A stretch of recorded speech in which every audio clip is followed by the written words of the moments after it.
The Sandy and Toddcast is a Mind Garden Media podcast in association with Screw You, Todd Productions.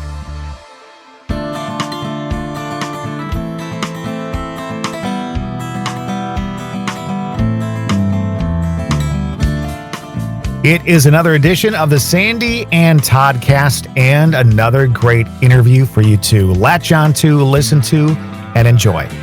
I don't get sick of these episodes because each and every one of them is amazing, Todd. This is Dr. Kristy Sumner this week. She is the founder or the co-founder of Soul Sisters Paranormal based out of Ocala, Florida. Just an incredible conversation. Lots of stories to talk about. We talk about ghosts. We talk about paranormal investigations. We talk about a little bit of fun stuff as well. You're going to enjoy it. This is Season 2, Episode 9, and it is called Soul Sister. And it's next on the Sandy and Toddcast. Tarot time. If you're listening to this podcast, the divine messages are definitely for you.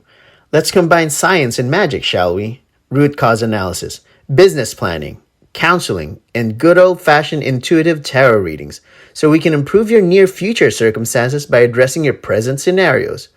Please follow me on Facebook, Instagram, Twitter, and TikTok. For more in-depth tarot consultations, please book your readings at positivetarotwisdom.com. Infinite love and blessings for everyone. Broadcasting from two very different yet magical places not found on any map.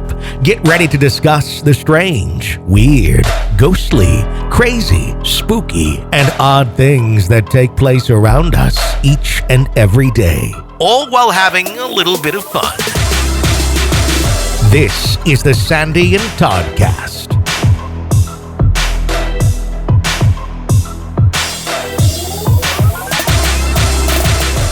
Season 2, Episode 9 of the Sandy and Toddcast. It is Sandy and Todd. Hi. Hi, Todd. How was your vacation? Oh, my God. I don't even know what to say because here's how stupid I am. I haven't taken a lot of vacations, so I finally get one. And you know how when you take a vacation, welcome to the podcast, everybody, by the way. Yeah, welcome. When you take a vacation, you have to, there's like a half day, right? When you start vacation, it takes you like a half day, maybe a full day to kind of tune out from work and life, right? Mm-hmm. Not for me. When I punched out at noon on my first day of vacation, I was out. I was out like a freaking light. I shut everything off. Everybody was out and I went and did my thing. And it was quite possibly one of the best vacations I have ever had in my very long life. So got to see family and friends and spend some time with my sisters and see my father for Father's Day and kind of have a little family reunion based on that. And it was flipping incredible. So I will never, ever allow myself to go that long again without some time off. Thank the Lord. Thank the Lord. And you know how much I love you and your family. Your family has sort of become my family now. And they're just such wonderful people. And you just needed this so much. And I am so incredibly happy. And all the pictures you were sending me over the weekend, I purposely let you tune out from everything. I know you did. Thank you. You're welcome. You're welcome. But all the pictures you sent me, they just made my heart so happy. So happy. And there's so many videos I still have to send you and pictures I can send you. And my brother-in-law got totally drunk off his butt, which I've never seen him drunk in my entire life. And it was so good. Just so good. And I have to mention your Father's Day picture with your dad because it was your two sisters with you and your dad. And what did I say to you? Boy, you can't tell that you're all related, can you? Oh my gosh. So my sister Dawn, who lives in Texas, she hasn't been up since after my mom passed away, which was back in 2018. Mm-hmm. So my dad has not seen her. My dad has dementia. He knows who we are, but I think unless we're right in front of him, he doesn't think about us. Mm-hmm. So it's not like we come up in his thoughts on a daily basis. My sister Vicky and I do visit him at his nursing home and everything, but we planned a day for all of us to go together. and we saw him. And he walked in and he looked, and one of the nurses said, "Look who's here to see you." And he goes, "Well, who is that?" And it was my sister Dawn, and she said, "Hi, Dad." And he jumped up and he's like, "Well, Jesus Christ." And he started crying, you know. He knew exactly who it was. Now. Yeah, he knew exactly who it was. Well, we all started bawling at that point. And it was just the best little day because it made his day to have us all there. And quite frankly, maybe one of the last times we get to spend a Father's Day with him. And even if we get to spend more with him in person, maybe not in mind, you know? Well, you know, and we had this discussion the other day that, you know, it's not just the physical body, it's the soul as well. I truly believe that. And your dad will take that meeting and that memory, just like you guys will, right to your souls. And that is such an incredible picture, an incredible memory to have. And again, like you said, if you don't spend another day with your dad, God forbid, that is the best memory that you could possibly take with you for the rest of your life. Yeah. So it was incredible. It's really hard to get back into the swing of things. I have a fuck this attitude about everything right now. That's so okay. Like I don't want to do any work at all. That's but okay. We'll get there. We'll work it out. Oh yeah. So I'm just incredibly happy for you. And I kind of cried all weekend just because I was happy that you were. Wait a minute. That's not the only reason why you cried. Yes. All right. Go ahead. Bring it up. It is that time of month. And you know what's funny is I purposely tried to block you.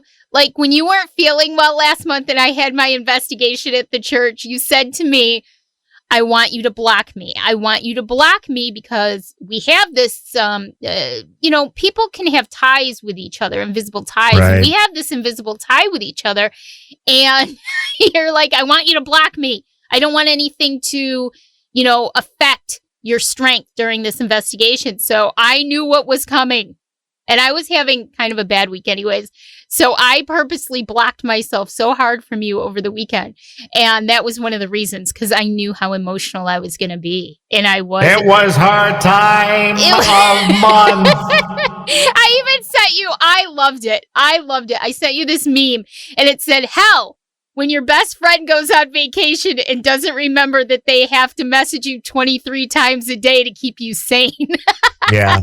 Yeah, I put a lot of people on hold over the weekend, and it's not that I don't love any of them. Of course. But yeah, it was just very much needed, and thank you for that. And you look better, and you sound better, and you feel better, and that's what it was all about. So it also gave you time to kind of get caught up on some TV, as far as I'm concerned. I did get caught up on TV. I watched, and I will tell you, even Dave loved the show that we watched over the weekend. Now, we are Discovery Plus. You're Discovery Plus. I'm Discovery Plus.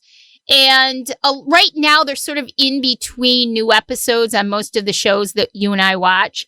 So there hasn't been a lot going on. And I'm not a big rerun person unless it's really good. Then I'll watch it again. You know, I most of the time I'll only watch a movie maybe once, possibly twice.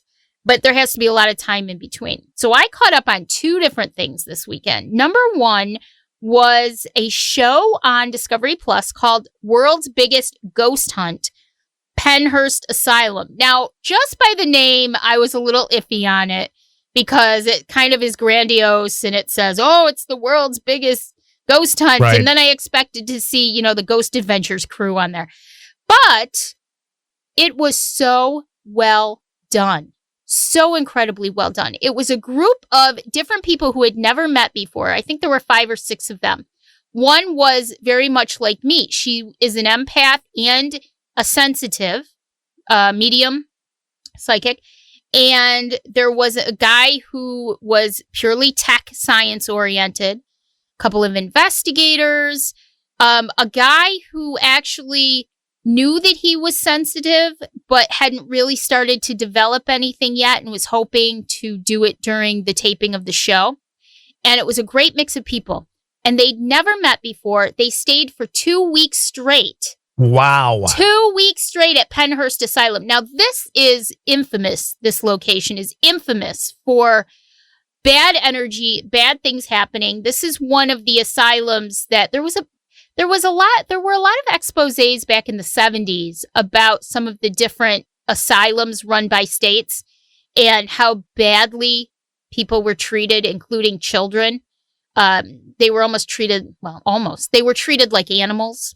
And so there's tons of negative energy attached to these places. And Pennhurst is no exception. Pennhurst is in Pennsylvania. And it's a huge campus with tons of buildings. And these people stayed there for 2 weeks straight. They literally set up a huge tent outside of the buildings. And that was sort of their command center. And then there were nights when they stayed in the tunnels, in the rooms. And it was just fascinating. It was really well done. There was no sensationalism there. It truly was just a really well put together documentary. It was an hour and 24 minutes long. It's called The World's Longest, let me make sure I do this right. The World's Biggest Ghost Hunt, Pennhurst Asylum. And I highly recommend it. I was telling you about it last night. I want you to watch it too. Totally recommend it to people. It was very, very well done. I will check that out. That sounds like fun to me, but I'll be honest with you, being out camping for like 3 or 4 days and not sleeping in my own bed was about as much as I could take. So I don't know. I don't know if I could do 2 weeks on location like that. Nope. I would do the most I would probably be able to do would be probably 2 nights, 3 nights. I was going to say maybe 4 nights for me max. Maybe it depends because you are a lot like me in that you can get drained very easily. I know when I do a 1-night investigation, when I leave, I'm so drained that I can't even think straight. So can you imagine, going to bed at 4:30 in the morning and waking up with the birds singing at 6 and then doing it all over again for 2 weeks straight? It was very interesting to watch. And I mean, shit, this conversation has me drained already. And we haven't even been talking 10 minutes. I know. But anyways, it was really, really good. And then I had a real treat. And it was funny because on Discovery Plus, if you don't go to a different show as soon as your show is done, it just starts to roll a different show. Yes, and usually it's Ghost Adventures. Yeah, season 1, episode 1 of Ghost Adventures. And if I hear the word Bobby Mackey one more time, I'm going to scream. Because I don't get to the next show fast enough. And then I have to watch the first 2 minutes of season 1, episode 1 of Ghost Adventures. But this time I lucked out. They played season 1, episode 1 of Ghost Hunters. Woo! Yes, the original. And it's so funny to watch all of the people that started out on that show. And including Jay and Grant, because Grant looks a lot the same these days, but Jay has changed dramatically. Sure. And they would remember, Todd, when they used to show them doing their plumbing. Yes. Yeah, they worked for Roto still too. Yeah, and they had that little like tiny, a camper. Yeah, it was like a little trailer back in the backyard, and. So it was just so much fun. Donna was their researcher and investigator. Carl, one of the 2 twins, the investigating twins, the demonologist. And who was the one who was Steve? Steve was there. Yep. And who was the one who used to Brian Harnois. Yeah. Who they used to, and I always used to find it so funny that Jay literally hated him on the show. Well, he would bust his chops. He would bust his chops so bad, and it was so funny. So I really enjoyed it. It was their first episode. If you have Discovery Plus, just go back and watch it. It was great to watch some of the old characters from the show and how they have evolved over the years. So now I'm going to watch season 1, episode 2 next. And one quick story about that is I made Dave years ago. Oh God! I think was yes. She seriously. Dragged him someplace. I did. I really did. We. 2006, I think it was. We did a mini road trip and we went down to New York and we watched the Mets play. This was when they were still at Shea Stadium. And then we went through Connecticut. We stayed at Foxwoods Casino for the night. Then we went to the Fall River, Massachusetts. I'm trying to think. Lizzie Borden Bed and Breakfast. We didn't go in, but we went there so I could see the house. And then we went to Warwick, Rhode Island, because I had to go to the TAPS office. And by that time, they actually had a storefront. Right. And it said, there is a picture of me somewhere in front of it. Nobody was there. But because I was, of course, going to like knock and go right in and be like, hey, guys. But nobody was there. Look at me. Right. But nobody was there, but I do have a picture of it. So I did stalk back in those days, too. I thought you'd appreciate that. I was just going to say stalking, but you said it for me. I didn't have to say it. And then we made the rounds back home. We went to Boston and then we came home. But yeah, so it's just so cool to go back to episodes that you haven't seen in. That was 2004, Todd. That's crazy. That's crazy. I know. And speaking of episodes, we're on episode 9 of season 2 ourselves, and we're calling it Soul Sister. And the reason why we're calling it Soul Sister is because she's part of a paranormal group that's called Soul Sisters. Yeah. But after speaking with her, I kind of feel like she's one of our soul sisters. So that's why, Kristy Sumner is a soul sister to the Sandy and Toddcast. A lot of the same mindset when it comes to investigations. And I'll be honest, she's somebody that after having a chance to meet her and talk with her, I just have a tremendous amount of respect for her. Oh my gosh, without a doubt. I mean, how often do you really we've been investigating long enough now that we can consider ourselves paranormal investigators, Sure. fairly well-seasoned paranormal investigators. And how often do you come across someone with the same exact mindset? It reminds me of last week's episode with Sue and Damon from Adirondack Park Paranormal Society, because they have the same mindset. And I just consider us so fortunate that we're coming across these great people with the same mindset as us, the same thoughts, the same beliefs. And wouldn't it be great to work with them?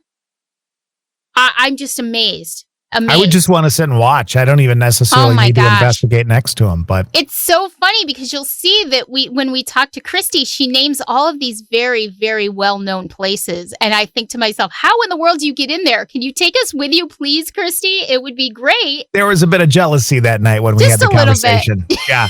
And you can actually watch that episode in visual right on our Facebook page. Right. But we are at season 2, episode 9, Kristy Sumner, Soul Sister on the Sandy and Toddcast.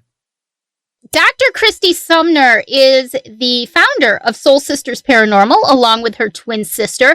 Although based in Florida, the sisters have traveled to some of the most haunted locations across the U.S., and they have amassed some really compelling paranormal evidence along the way. Paranormal investigation and education are just part of the services that Kristy offers. She treats each and every investigation location with the utmost respect that it deserves for its place in history. I love that she's very, very much a history person as well, because they just go hand in hand. Kristy's interests include the paranormal world, history, historical preservation, travel, and historical locations. We are very honored and excited to welcome Kristy Sumner to the Sandy and Toddcast. Look at her. There she is. Hey, Kristy, how are you? I'm well, Sandy and Todd. How are you all tonight? Thanks so much for being on with us tonight. We really appreciate it. Absolutely. Thank you for that amazing intro. And I absolutely feel the same way. There is a camaraderie here, and I think it's going to be a fun show. I love that. I just love the whole idea of camaraderie and similar philosophies, and everybody has a little bit of a difference and some similarities, and it's just such an interesting field, the paranormal world. It is. The first thing I have to ask you, did you grow up having experiences? What actually got you interested in the whole paranormal realm, so to speak? Well, my sisters and I, we formed Soul Sisters Paranormal, and we always grew up with the mindset that there is something after this, right? That we just don't die and cease to be, because obviously if you subscribe to the fact that energy cannot be created or destroyed, we have to go somewhere. We also grew up with a very religious background, so we have, that belief in an afterlife as well. And so we also come from a very research-minded background. We all have advanced degrees, and so we always said to ourselves, if we had the opportunity to go on a paranormal investigation, that we would jump on it, because we did watch, the popular television shows, Ghost Hunters, Ghost Adventures and such. And we would always ask ourselves, why didn't they investigate here? Why didn't they ask these questions or do this or use this technique? So we had the opportunity in 2013 to go to Moundsville, West Virginia. And we had a friend of the family's that sat on the board of the West Virginia State Penitentiary. And he said, why don't y'all come and stay the night while you're here in Moundsville? Stay in the prison and see if you can connect with any of our resident spirits. So we absolutely jumped on that chance. We went in, we had some digital voice recorders, we had some digital cameras, a couple of night vision video cameras. So it was a very rudimentary investigation for us. But we let that experience with what we felt was just compelling evidence. We captured footsteps. We were hearing men's voices. We were hearing things run at us through the darkness when we knew that there was nothing there. And so when we left that experience, we decided that we really wanted to pursue this and delve into it further. And we also felt that if we were going to do this, that we wanted to, as much as we felt that we could, elevate this into a more professional level. So, we trademarked our name, we had our logo created, we had our theme music created, because we felt that this is already a community that is a subculture, and we wanted to bring this a little bit more into the mainstream as best we could. And so when we came up with that mindset, we really just started to go to these locations to investigate. First, to your point earlier, to tell the history of those locations, and then see if we can couple that with any paranormal activity in those locations. And that's really what we've been doing since 2014.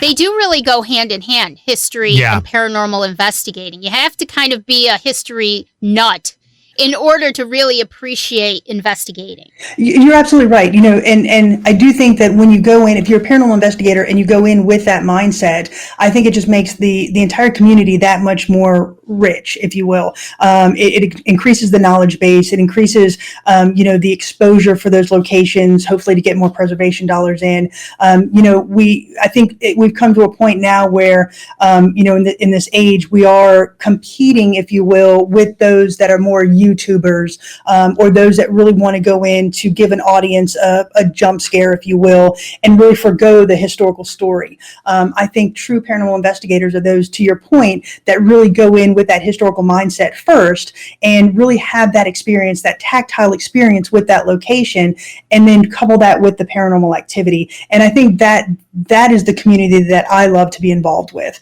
Those that are in there for what I consider the right reasons, that historical perspective, and then bringing up that knowledge base of the paranormal. And I don't mean anything by this, but it kind of reminds me of the mindset of PBS viewers. Like, they really like to know what's going on, and kind of like that honest approach to the philosophy and the evidence and stuff like that. You mentioned going into the investigation kind of with rudimental equipment and stuff like that. I know it's rudimental. I know some of that stuff has come a long way. There's more equipment than you can shake a stick at these days. But man, there was nothing better than going out there with a couple of pieces of equipment that you bought by yourself, right? Mm-hmm. And it came out of your money, and you go in and something happens. I mean, that was, for me at that point in my career doing this, that was pretty special, And it absolutely is. For us, the best piece of equipment that we can take is our voice recorders.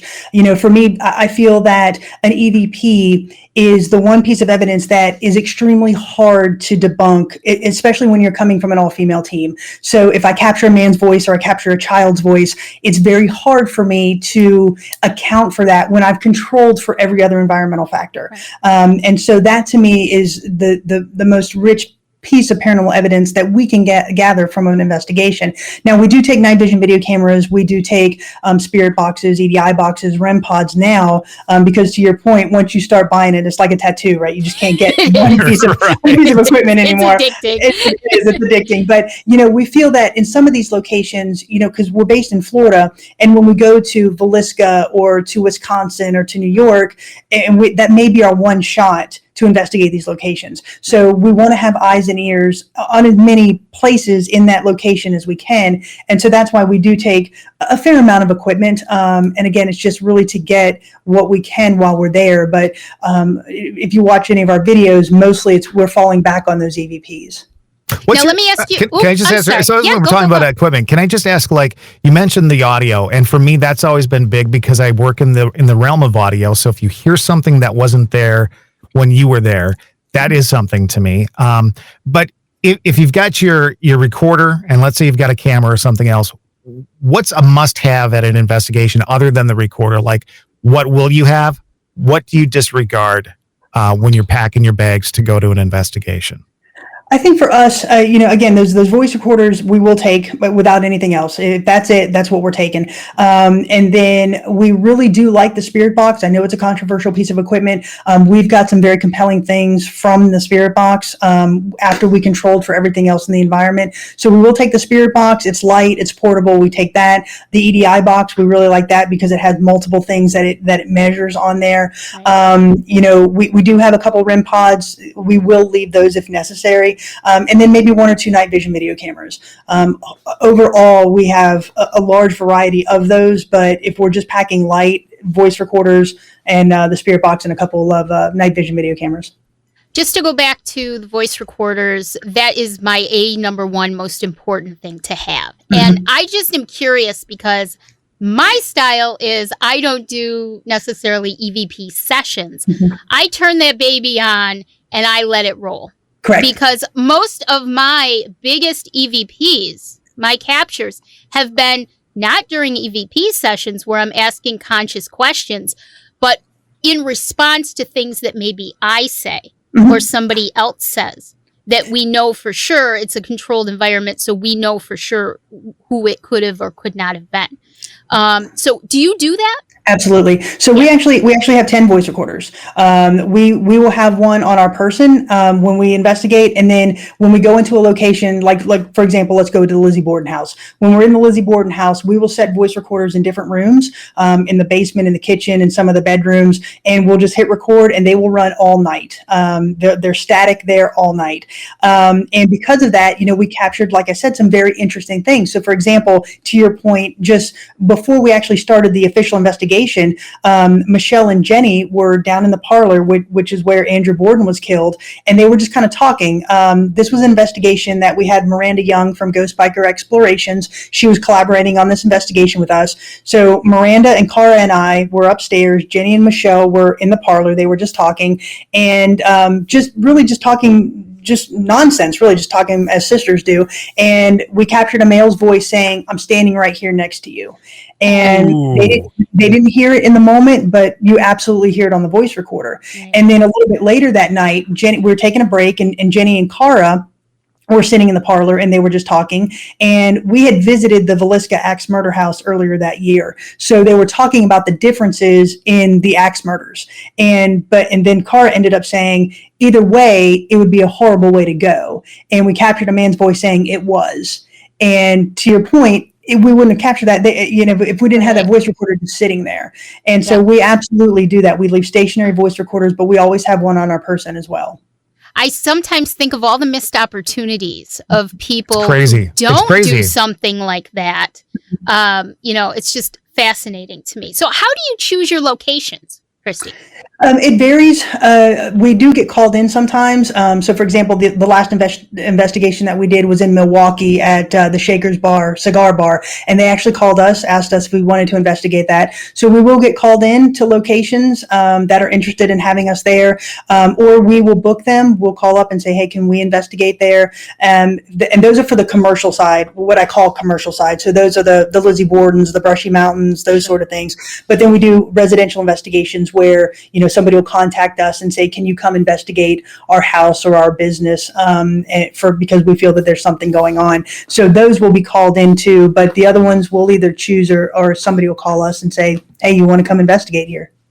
What are some of your favorite investigation locations? That's an interesting question to answer for me because, when we go back to the historical significance of these locations, each one of them have been fascinating in their own right? So the Lizzie Borden house is much different than the St. Augustine Lighthouse, which is much different than Brushy Mountain. So for the historical perspective, I would really have to give the nod to Fort Mifflin in Philadelphia. This is a Revolutionary War fort that was built specifically to hold off the British so George Washington could move move his army out of Philadelphia. So when you go into this location, you're actually putting your hands on the bricks that were laid by revolutionaries. So to go into that location was extremely fascinating, and we actually captured some very compelling evidence there. We captured a shadow figure. We had some great EVPs, both intelligent and those that we captured on our stationary that we think are residual. So that's a great location for the history. I think the most active with paranormal activity would be the old Gilchrist County Jail in Trenton, Florida, Brushy Mountain State Penitentiary in Petros, Tennessee, and the Grand Old Lady in Balsam, North Carolina. All three of those were investigations that were rich in history, but also rich in paranormal activity as well. You mentioned Fort Mifflin, and when I've only had a chance to go to a couple of locations, I think that grand in my life. But even if it's just somebody's home that's been around a number of years, a couple of 100 years or whatever, you get the sense of respect. Like you said, standing there knowing that was built by revolutionaries. And that to me, that's mind blowing. Whether or not you get activity or not, just to know that you're in the same location as that is kind of exciting in itself. It absolutely is, and I get to go in these experiences with my sisters, which to me is just, that's what makes life worth living, right? To have those experiences like that. But to your point, we've been to Villisco, we've been to St. Augustine Lighthouse, the Ma Barker House, and to really put your hands on those bricks or on that wood or in the bullet holes there, as in the Ma Barker House, you really you can't put a price tag on that. It's very tactile. It's a very surreal experience sometimes because you're in these locations that you see on television, but when you're standing there, it's a completely different mindset. And so what we try to do with our videos is we try to bring the audience with us. In some cases, a lot of these audience members might not have the chance to go to the locations that we do. So in order to give that to them, we give the history of that location, as well as tell the importance of why it's historic, and really try to help them feel like they're in the environment with us. For our listeners and viewers tonight, tell us who your sisters are. Who's part of the team? So my twin sister is Jenny, and she and I really founded the team. And then our younger sister, Michelle. And then we had two female family friends, Kim and Cara. Logistically, in this last year, because everything was kind of, crazy, Jenny and I have really taken on the bulk of the investigations. And again, that's just for logistic purposes. So the last 4 investigations, it's just been Jenny and myself. So now you're going to tell me the truth and say that everything is all smiles and giggles when you guys are together? Is there any sibling rivalry going on? Well, when it comes down to who controls the radio, oh yeah. I mean, there have been car gets pulled over and doors get slammed type of situation. So road trips are awesome with your sisters until it comes down to the radio control or navigational abilities. I feel that I was blessed with an innate sense of navigation. And my twin, not so much. So we do headbutt on that a little bit. But otherwise, it is a lot of fun. We have a lot of laughs, listen to a lot of true crime podcasts and all of that. So it really is a blast to go on these cross-country trips with them. And it's a unique experience. You've had your say now. Our special guest tonight is Jenny, your sister, who's on with us. Actually, we don't have her, but we should have locked that in. We should have gotten her on the line or something like that and had her tell some stories. I'll bring her on next time. Kristy, let's go back to the whole female thing. We were talking a little bit before we went live, and I've always noticed over the years that, especially in the TV world, that sort of side of the paranormal world, it seems to be a very male-dominated industry or realm. You never see, or hardly ever see, females taking the lead. Mm-hmm. Are you ever affected by that? Do you ever feel that when you're involved in planning an investigation? Do you ever have any issues just being a female team?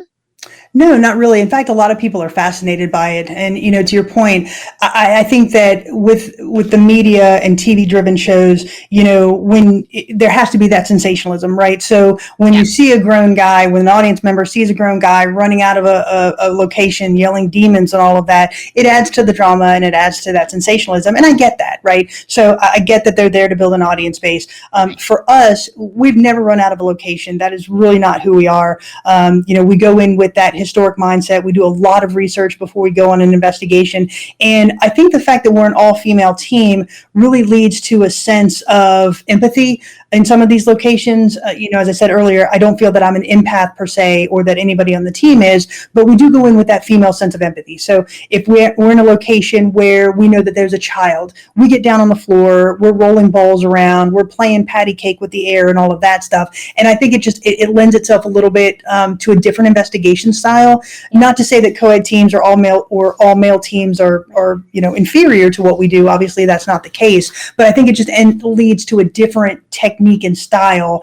And because of that, because we really get down on the level of really respecting the location, we go in and say, we're here to tell your story. We want to know about you and this location and its history. We're not here to provoke. We're not here for bravado or anything like that.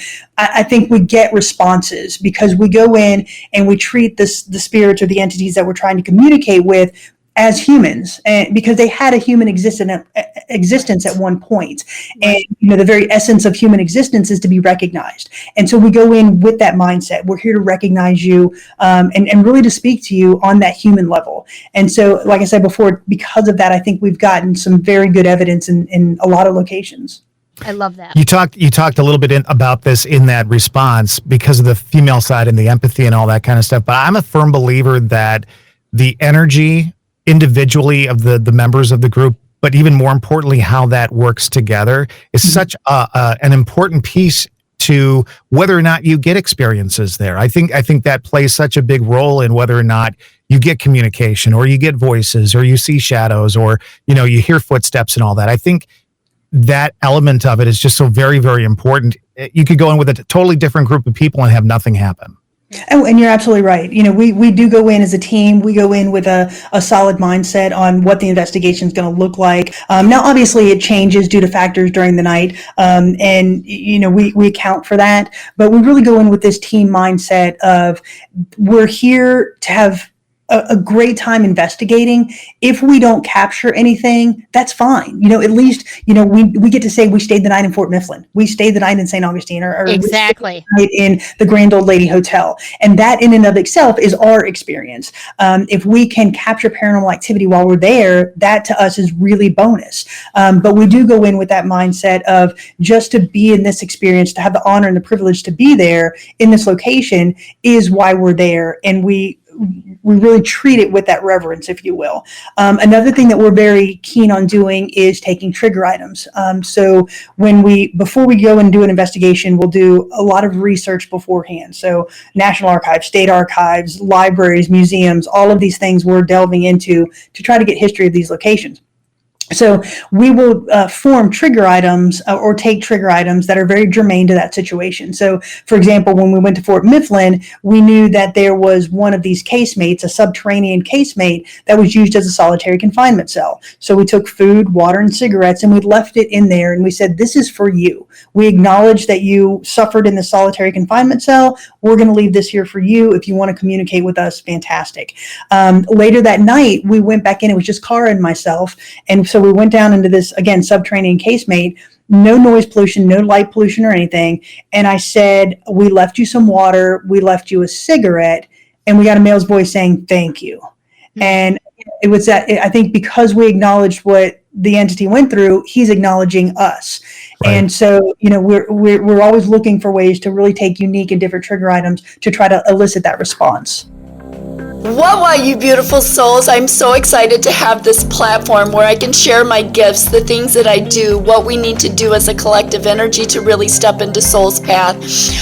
Reiki and healing and alignment. Oh my goodness, these are all so very important in what we do. I have a daily podcast that I do. You can find me on Spotify and Anchor for your daily vibes, your energies as a collective unit, right? You can also find me on my Facebook page where I really go more in depth with it, but you can find me at Mystic Karma by Victoria. You've been doing it a number of years, and as I said earlier, we go into it with a mindset early on, and then we have several aha moments along the way, I think, and then we are at where we're now in our mindset. What's that evolution for you? Can you pinpoint some things that maybe changed along the way for you, or some of the aha moments that made you change your thought processes, change the way you do investigations? Well, we always knew going in that there was going to be the opportunity to experience things that we'd never experienced before, whether it be EVPs, whether it be shadow figures. I really think it started on that first investigation at West Virginia State Penitentiary. And then the next investigation, because, we have to go big on the next one, was Trans-Allegheny Lunatic Asylum. So, again, we were there. There was just 4 of us, and there was two of the docents that were there. So we're the only people on the property, and we're all in this one area at the end of a hallway because we had asked the docents to come with us. And so we're all standing there, and everything is dark and quiet, and we're just kind of talking amongst ourselves.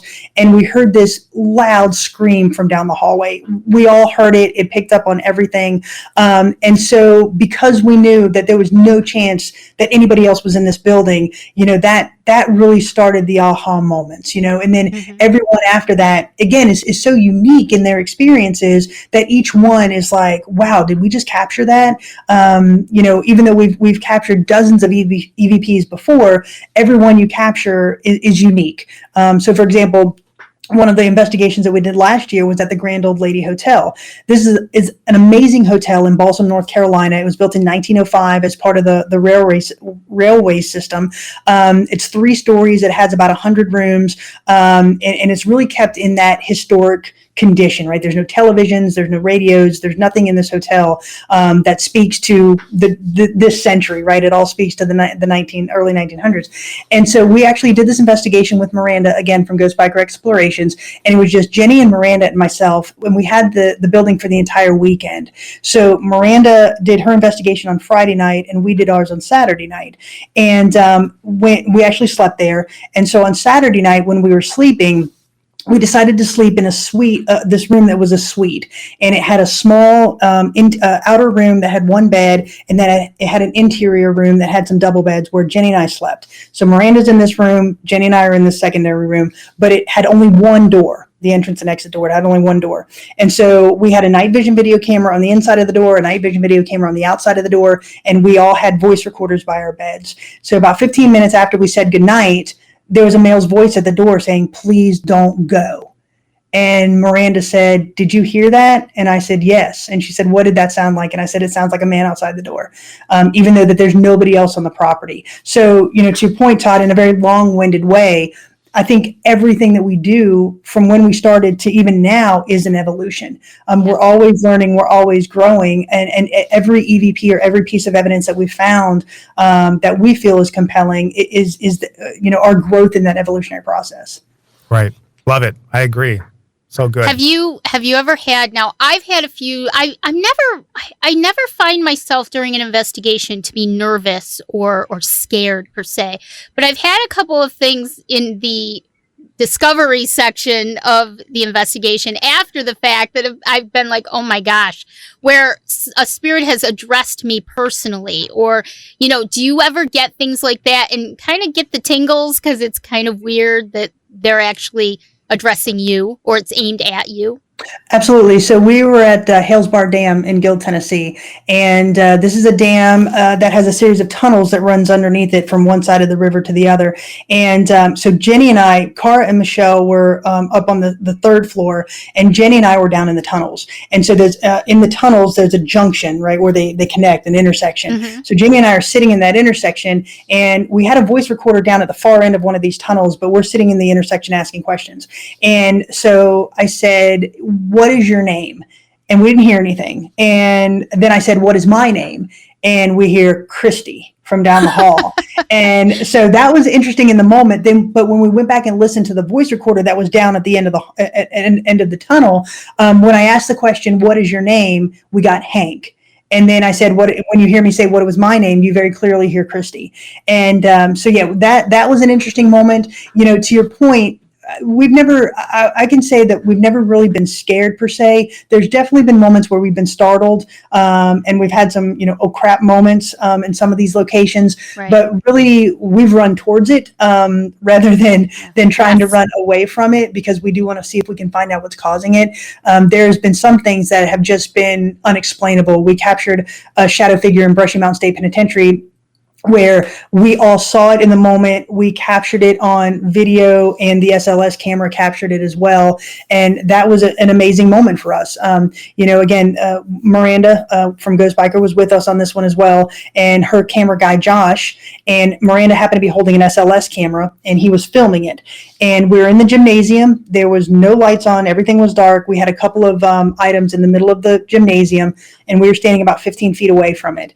And one of those items was a REM pod.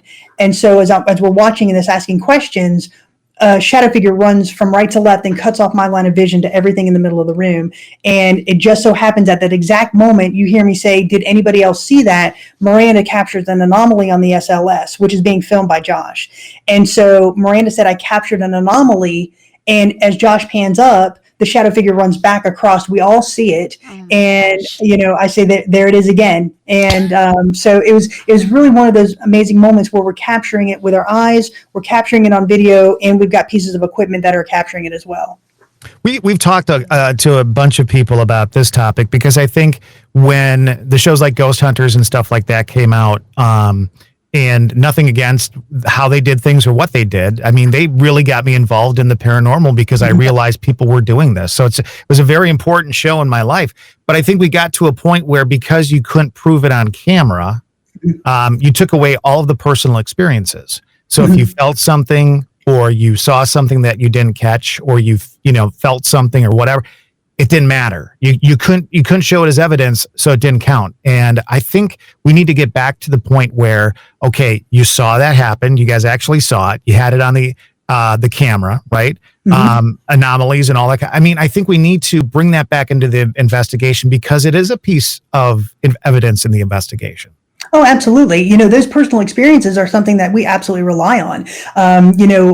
We talked about tools earlier, and while the voice recorder is my number one electronic tool, I think the investigator themselves are an important tool, right? Because you do go in with that feeling. You do go in with either the feeling of the temperature, or you feel something touch your hand or your pant leg or something like that. So absolutely, those personal experiences are extremely important.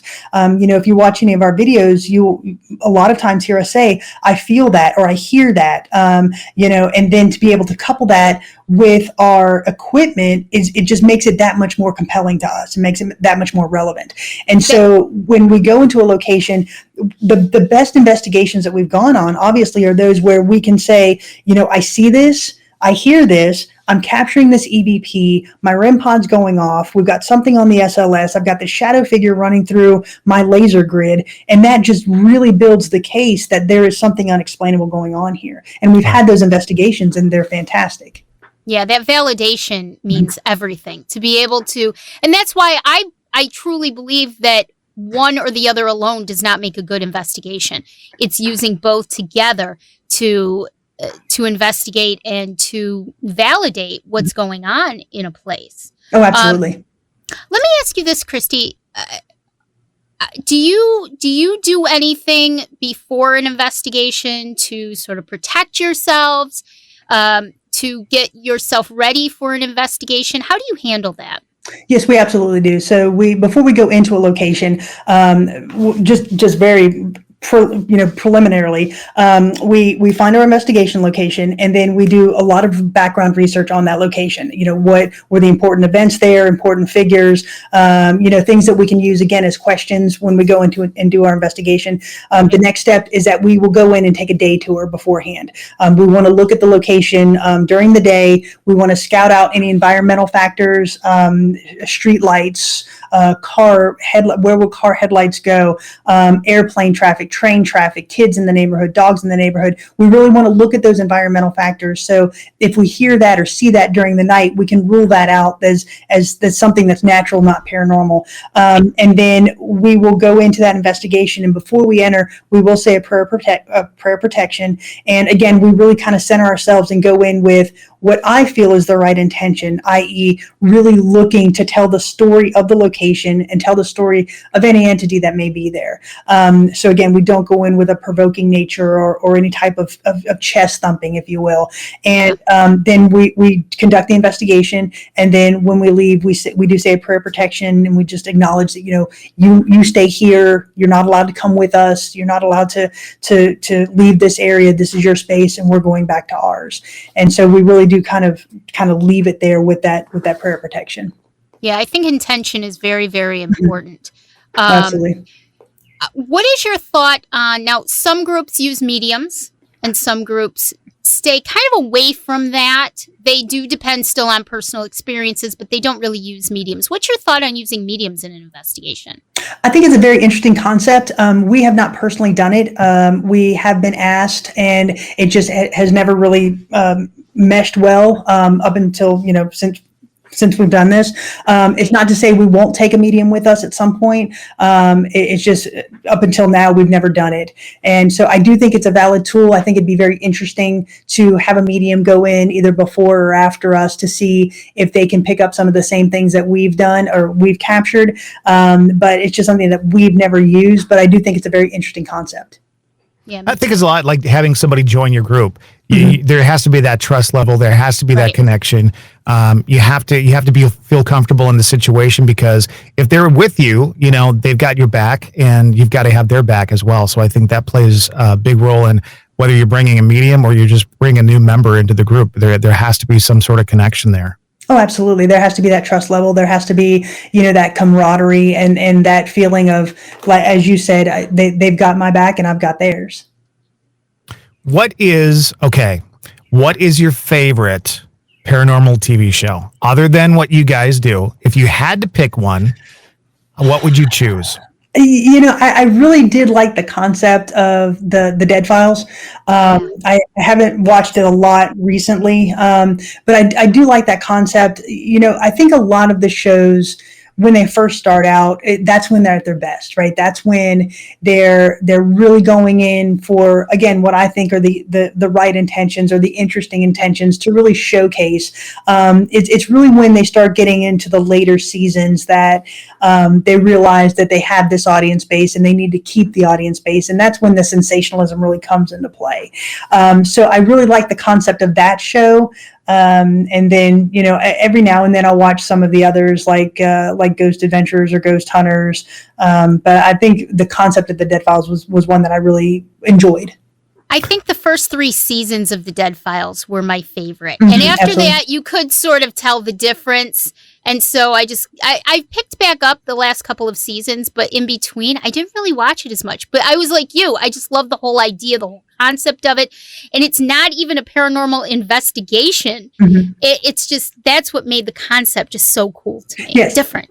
Absolutely. I would like to see a couple of shows, 2 or 3 shows, actually go out there and do like the life of an investigator and do the before you show up. You take the tour, you're looking to see the angles of the street where the street lights might come in, taking a look at electricity in the building. Is there maybe some EMF issues we're dealing with here? I mean, all that kind of stuff. Show the investigation, maybe highlight the evidence at the end, and then show the hours and hours and hours of evidence review to find that EVP that you may not have heard. I really, hours and hours. It would be nice to have a documentary that even just went on one investigation that followed it from the start to the end.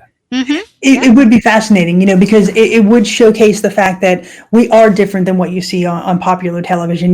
They go in with a production team. They go in and really they're there for almost a week doing this filming, right? And we're there for, if we're lucky, 24 hours. And so we've really got to get our investigation in that time frame, whereas they have a complete production crew and they have the joys of editing and all of that, and they have a production budget that obviously most investigators don't have. And so again, their entire reason for being is to to build an audience, right? To get those viewers, to get the commercials watched and all of that. And so I understand that concept, but it doesn't show, to your point, Todd, it doesn't show the fact that we're in there for hours. It doesn't show that, we're driving across country to go into these locations, spending our own money to buy the equipment, to pay for hotel rooms, to pay for the locations in some instances, and then again, to your point, it takes us days, sometimes weeks to go through all of the evidence. For us personally, we don't use any editing software or any type of software to listen to our voice recorders or watch our videos.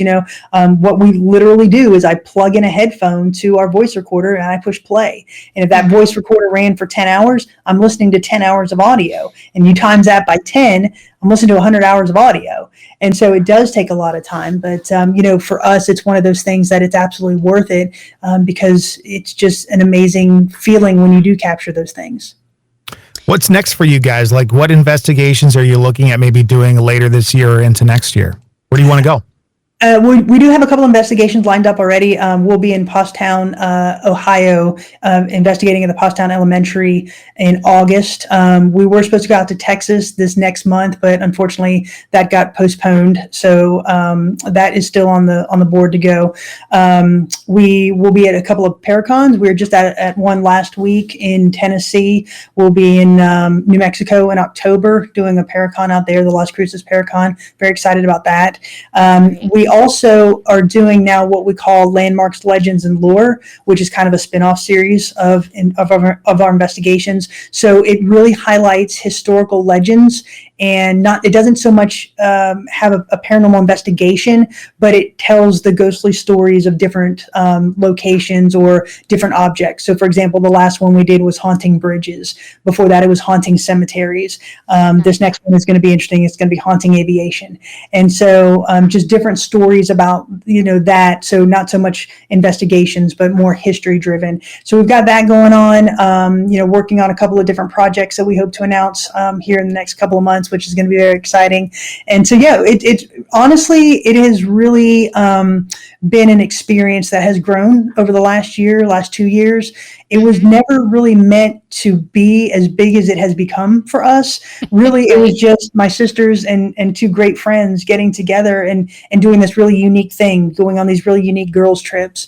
But it has really grown into something that it has really, me personally, just consumed my life. Everything I do I always have Soul Sisters in the back of my mind. So, it is something that we're very grateful for. We've got a great following of fans now. We've got a great following of other paranormal investigators in that sense of paranormal community and paranormal unity. So it really has been an amazing ride. It's something that I never dreamed would happen, but it's a lot of fun right now. It's pretty amazing. Do you have what's some advice you might give to somebody who wants to start their own group and is just starting out and has no idea? It's just, maybe two sisters or a sister and a brother, and they're just starting out. They don't know what to do. What's some advice you'd give them? The first thing that I would say is to, again, go in with the right intentions. You really don't want to go into this just looking for a jump scare or something creepy to do on a Saturday night. If you're going to do this, really go into it with that sense of reverence for history, a sense of reverence for the people that you're trying to communicate with, because they did have that human existence. And so go in with that sense of reverence, go in with that sense of really of exploration, if you will. So go in with that mindset, and then just get yourself a voice recorder, a $30 voice recorder off Amazon, and go to a cemetery, go to a place even in your own backyard or in your own back community that is reported to be haunted, and just sit and ask questions. And don't expect it to be instantaneous. You could be sitting there for hours feeling like you're talking into the dark and nothing's happening, but then go back and listen to that voice recorder. Really have the patience to and discipline to sit down and do that, and it'll be very interesting what you find. It took me a while. It wasn't my first investigation when I had my first experience. It was a while before I really felt like I had something actually happen. And I think you have to be open to it. I think the energy has to be right. And if you go in kind of closed off, I think sometimes you close the door to some of that stuff happening. So the first time it happened, I was like, it's just one of the, like, wow, this really is real, Oh, yeah. Kristy, is there anything you would like to address while we're here with you? Anything you'd like to talk about? Anything you'd like to bring up? No, I'm just really having a great time just chatting generally with you. As I said before, we've had the opportunity to go to some amazing locations, and just have that experience has just been one of the greatest things that I've done in my life, honestly.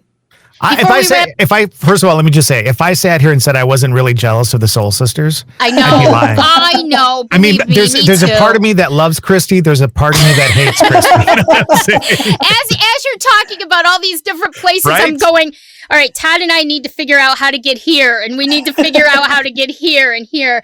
I did want to ask you just really quick about a couple locations. Have you ever done Eastern State Penitentiary? We have not. No, we've not done that one yet. Good. I have been in there. I have not investigated it, but let me tell you, definitely throw it on your bucket list. Mm-hmm. It's an amazing, amazing place to be. Okay. And you also brought up St. Augustine Lighthouse a couple of times. I had the good fortune of being down there in 2013 and had my own experience down there. Did you get anything really cool? Now, St. Augustine Lighthouse, of course, became famous on the Ghost Hunters episode several years ago. So, of course, I had to drag my husband down there on vacation so we could go to the St. Augustine Lighthouse. Poor Dave. But we did have our own experience down there. Mm-hmm. What did you guys get? Anything really good down there?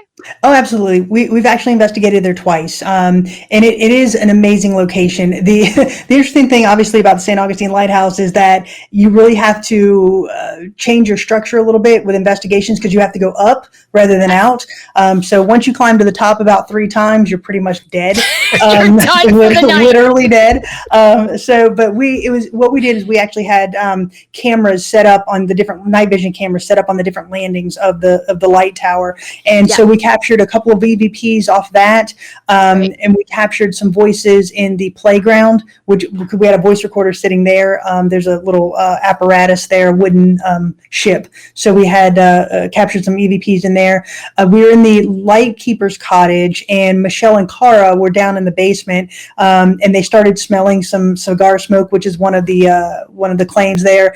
And we had an interesting flashlight session there as well, which again is, it's controversial sometimes when people use the flashlights, but these were actually very interesting because they really seemed to be going off, and we coupled them with personal experiences as well. And so that was very unique. And so it is an interesting experience to go there and investigate. But yeah, we felt that we captured some interesting evidence there. I felt like, personally, real quick, I felt like the Keeper's Cottage had so much activity in there. And we actually, Dave, who used to be one of the biggest skeptics ever known to man, who can't say that anymore. He's actually on my team now. But we were actually interacting and having what we believe to be an intelligent conversation using the K2 with what told us was a child. Mm-hmm. And we could actually follow them around the room with questions, and it would stop, and then we'd go over here and we'd pick it up, and then we'd have a conversation, ask questions, and move it around. It was just an amazing experience. I really do recommend that if you're in the southern part of the United States for any reason, you take a trip to St. Augustine. It's so historic. It's so beautiful. And that lighthouse is just amazing. Yeah, St. Augustine, just for the history alone. I mean, we're talking about a city that was founded in 1561, and so this great. Everything about St. Augustine is historic, right? So you just go to this location and you just feel that history and that energy. But Central Florida itself has just some amazing locations to investigate. As I said before, the old Gilchrist County Jail in Trenton, Florida, which is about an hour's west of Gainesville, is an amazing location. We actually had the opportunity to investigate the Ma Barker house in Central Florida, which is the site of the 1935 shootout between Ma and Fred Barker and the FBI. And so to date, we've been the only team to investigate that location. And we felt that we had some amazing evidence come out of that. And so I highly encourage people, just for the history alone, to go down there and explore that location. you can walk into that house and they still have the bullet holes and that's amazing through the walls and some of the furniture and stuff. Sometimes I don't know what I'm more excited about, doing an investigation or just being someplace for the history. I'm the toucher. I'm the one who has to go touch everything, just because it's historic. It's so historic. And the tour guide is doing this tour the entire time. Do not touch anything. Do not touch anything. I won't even tell you about the Metropolitan Museum of Art. Please Oh, don't. gosh. Please don't. We got arrested. I almost got kicked out twice. But yeah, I'm with you. We're the exact same way. The interesting thing about the Ma Barker house, and this kind of comes up in conversation every now and then, is the house it's in this very small town called Ocklawaha, Florida, and the shootout happened in 1935 on this piece of property by a lake called Lake Weir, and they had rented the house. Ma and Fred Barker, two members of the Barker Carpus gang, had rented this house in November of 1934, and in 1935, January 16th was the shootout. And so after the shootout, the family had the presence of mind to preserve the house as it was, right? So it's kept the bullet holes, kept the sconces, kept the furniture and all of that. But in 2016, the family decided to sell the land, and the new owner did not want the house. He was going to demolish it. So Marion County, Florida decided to take the house, and they floated it across Lake Weir to a new location. And so once they did that, I was jumping at the chance to get in there. So I went to the county and I said, will you please let us in there to do this? And they said, absolutely. So basically they just handed me the keys. And so this house sits on 40 acres by itself. There's no electricity, no water. It's you need a 4-wheel drive vehicle to get to it. So we had complete control of the environment. And so what we found was some very compelling evidence. We were capturing EVPs. The spirit box was just amazing that night. And if you watch any of our videos, you'll understand why. And so I'm able to say that the spirits moved with the house, right? They didn't stay with the land, which has always been, people ask me, are they tied to the land? And personally, no, I think they're tied to the structure, to the object. And so in this case, they were tied to the house. So that's a very interesting story to tell. Wow. Todd, Very I think we need to hang out with the cool kids more often. No, see, here's the problem. We're not cool enough to hang out with the cool kids. We're the kids sitting over there at lunchtime. Oh my gosh. You guys can absolutely sit at my table. Come on. We would love to sit at your table. Are you kidding but me? only if we buy lunch. That's what we got to do. Deal. She mentioned her videos. There's her YouTube channel right there. Yep. You can join them on I think that's Instagram right there. Yep. Instagram. Website soulsistersparanormal.com, and of course they've got a Facebook page as well. And this has been just a delightful hour. This was wonderful. Thank you has so been a much, lot of fun. Kristy, for joining us. Absolutely. And thank you everybody who's watched and commented in the comment section. I know you had a lot of questions and I'll go back and answer those later, but thank you everybody for watching tonight. Thanks, Kristy. As we mentioned, what a great conversation that was. And the response we got from people, just crazy, loving it. Mm-hmm. Everybody wants her back. We want her back. She wants to come back. So we are actually going to have Dr. Kristy Sumner and her twin sister, Jenny. We got to. The co-founder of Soul Sisters Paranormal. They'll be back with us at a later date. I'm hoping for August. That would be great. Because then we can dig down into some of the cases that they've done and some of the evidence. I want to do that. And I also want to dig down into the family dynamic when you're out investigating. Because my sister and I did a little quick investigation over the last weekend together. It was the first time we ever did anything like that really together. And I just want to get their dynamic take on it. And also, ask some very important questions like who's smarter, which one's better at math, who's prettier. Yeah. Oh yeah. Those will be great. You got to come up with great questions, but that will be coming up down the line. So so impressed with Dr. Kristy Sumner, and I can't thank her enough for joining us. I just love it when you have the same mindset, and I think it would make for a great investigation if they ever make their way up either to Wisconsin or New York. Love to have them come up with us. That would be great. We invite you to go back and listen to our older podcasts as well. Season 1, there's a lot of good stuff there as well. You can find that on all the locations that you get your podcasts. You can get them here on Facebook as well.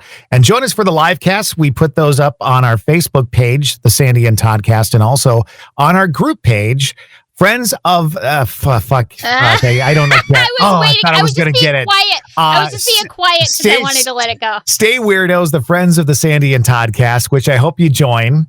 Yes. Because coming very soon, you're going to have a way to enjoy even more with the Sandy and Toddcast and also become a supporter of the Sandy and Toddcast. So excited about that. It's time for us to check out on this podcast. We hope you enjoy listening. Tell a friend about us, to press that one button on the Sandy and Toddcast to tell your friends. It's called SHARE and let others know about us as well. So until next week. Yeah, you got it. Bye. Bye. How many more miles left in this race? How long it takes, I don't know. In the end, it ain't about the pace. It always ends at the cross.